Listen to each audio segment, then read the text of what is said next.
Good morning everyone, respected teachers, parents and my dear friends. Assalamu alaikum wa rahmatullahi wa barakatuh.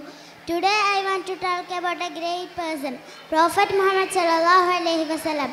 Prophet Muhammad sallallahu alaihi wasallam was born in Makkah. He was the last messenger of Allah. People loved him because he was kind, honest and helped others. Everyone called him Al-Amin, which means trustworthy. The Prophet taught us to be good people and said we should respect our parents, be kind to the poor and always tell the truth. He showed us how to live a happy and peaceful life.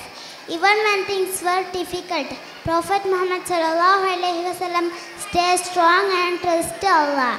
His life an example for all of us to follow. Let us try to be like him by being kind, honest and caring. May we always remember his teachings and do good things in our life. Thank you. Assalamu alaikum wa rahmatullahi wa barakatuh.